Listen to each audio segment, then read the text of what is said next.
Hi, how are you doing today? I'm good. I'm good. Okay, so can you tell us more about yourself, like who Kotrell is? Yeah. About myself, Kotrell is a guy that's just enjoying his human experience. I love making music. The motto for all of the music that I make is real music for real people, and I think that really guides my process. I make art that feels true to myself and is reflective of my journey, my beliefs, and what I feel my purpose is. So yeah. Yeah, so what's your mood like right now, like here? My mood is up. I've got a suit on, got a scarf, and some really nice clothes. Yeah, you look fire. Yeah, big shout out to the stylist. Okay, so your journey hasn't been rushed. Yeah. So, like in an industry where quick virality is like one thing that people praise so much, and I just see that you're someone who has taken so much time to like grow. So, how do you feel about that? How do I feel? I feel grateful. I think for everything that I've ever put my hands to do, whether it's when I was in school in academics or business jobs that I worked before doing music, I think my values and my beliefs have stayed the same. I feel grateful for the wins, for the losses, for the lessons.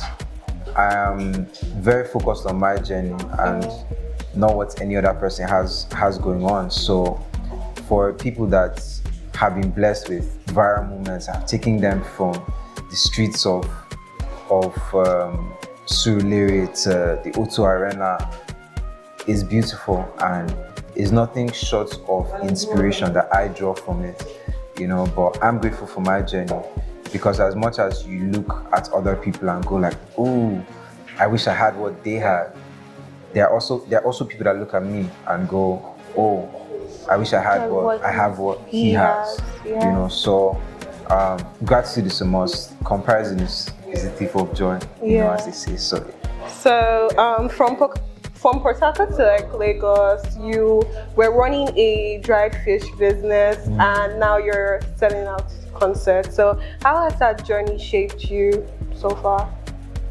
Like every gradual process, it's really helped in character development and just basic skills, because music is not just vibes, it's not just a passion, it's also a business.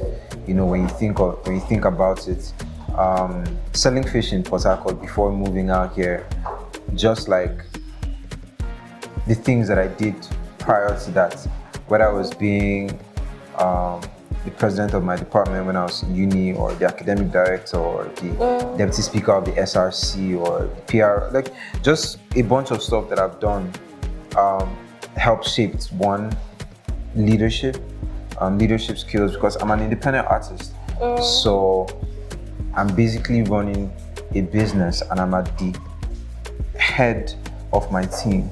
So you have to manage people, manage finances, manage a business structure that works. So that's how that helps me. That's actually very calm. So like the third question I'll be asking you, so was there a moment for you where you actually like felt that you wanted to stop chasing hype from like artists and celebrities, and you actually wanted to grow something that actually lasts? What shaped you mentally? Oh, that's such a good question. I moved out to Lagos in 2020, the year of the great pandemic. Yeah. And it was my first time in the city. Yeah, it was my first time in the city, and I didn't really know people. And like most people, I was trying to chase relationships, like, oh, who's the top artist here? I hope I run into this person. I hope I run into this person. Maybe this person can put me on, and I could just be popular. But I think it wasn't a specific moment or encounter that put me onto, that caused like the mentality shift. I think it was just a sum of different things that happened. Whether it was no's or rejections, or you walk into some rooms and you're trying to fit in, but you don't fit in. Yeah, or you don't fit in because, understandably so, you're just not at the level where your presence is, you know what I mean? Valued. Yeah, valued. Yeah. So I've never had low self-esteem in my life. Yeah. So I think all those moments just push me to a position where it's like, you know what? It's better you focus on building your thing gradually, and all the relationships that you want to chase, the ones that matter will come around eventually. So yeah. So I think I stalked your page, and wow. I saw that your growth isn't actually like accidentally, it's very intentional. You're very intentional in what you do. So like I want to ask, like, okay, so like what's behind the scenes? What keeps you going? What pushes you that people don't see? Yeah, so what's the intentionality behind your brand? Okay. I think even following up from the last question that you asked, I think success encourages more success. So when I had moved out, switch cities, quit my full-time job to pursue music fully, there was a lot of just shooting shots here and there. With each success came more encouragement. So you do a thing and then you have one new fan and another new fan. It's now like, okay, so we're doing something right. I'm a fan. Okay, hey, and now I feel like you're a fan and I've made it. Ada herself. So that's really encouraging and like keeps me going. If I want to keep it 100 with you, my greatest source of strength and inspiration is love. I've never really been one of those people that are able to say, oh, nobody believed in me, so I'm going to prove them wrong. Everybody has people that don't believe in them, and that's okay, but I'd rather draw my strength from the people that have looked at me and said, I'm going to support this guy. Like, okay, I want to prove these people right. So I think that's one of my biggest motivating factors. My life is full of love. So many people have helped me. I'm not self-made by any means.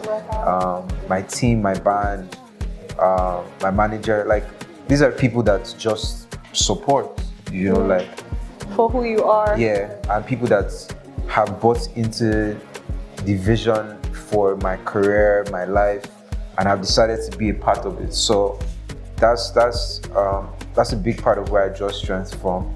And to take it a step further, still talking about love, the greatest love of God, the greatest love of all, God Almighty. I'm very vocal about my faith, and when all else fails, when all else fail, hey, that's the correct thing. When all else fail, when people are people, God is constant. So yeah. Definitely. I love God. God loves me. Okay, let's go.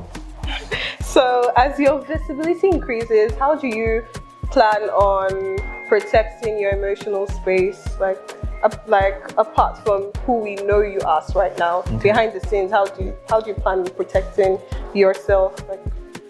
Okay, that's such a good question, by the way. One of the ways that in recent times I figured I take care of myself, protect myself, is to not focus on myself so much. Like if we're going out, like the other day we had like 2-3 shows in one night, and like in all the rooms you're walking in, people are treating you a certain kind of way. It's like, oh, Kotrell, how come? And then you're on stage and people are just like, Kotrell, what are you wearing? What are you doing? When I get back home, the last thing I want to talk about is myself, or oh, how do I look, or let's focus on other things, other things that matter as well. Family, love, friends, faith, hobbies. I'm such a movies guy.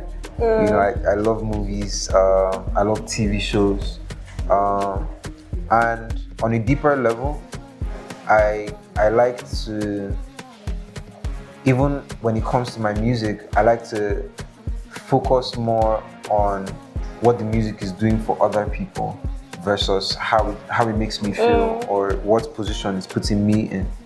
Like when I started making music, I started with rap music, and then I was doing pop, backup dancers and breakdancing and all manner of things. It was an era. Well, eventually when I started making like more soulful music, the reaction I started getting was different. Before, the feedback used to be, wow, you're so talented, you've got moves, you've got skill, your voice is amazing. When I started making more soulful music in church, then the feedback was different. It now became, this really touched me. I saw myself in the music. This has inspired me to do better, to be better, and that has really guided my creative process up till now. So even now, when we go out and people treat me a certain kind of way, I don't know how to act, because I'm just like, is it because of me that these people are acting like this? Yeah. Because most of the time, I'm thinking about this music that we're making, how is it going to affect this person or this person? Or what kind of message are we trying to do? Like, what kind of impact are we trying to make with it? So yeah, I just don't live in my head too much, especially when it concerns myself. So yeah, looking at your catalog so far, so who's Kotrell outside? Like, is the Kotrell outside world the same as inside? That's the music versus music and normal, the music you and like normal, because I see you as a very soft person, like someone who's really soft, probably because of your kind of music. Fair when point. I listen to songs. Fair point.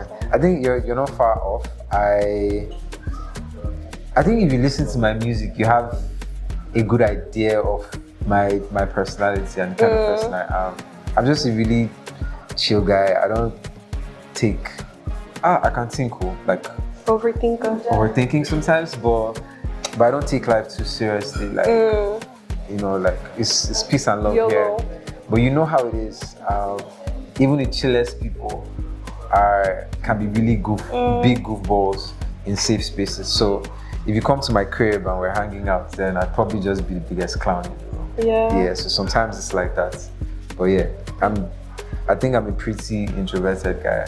But we know how to have a good time.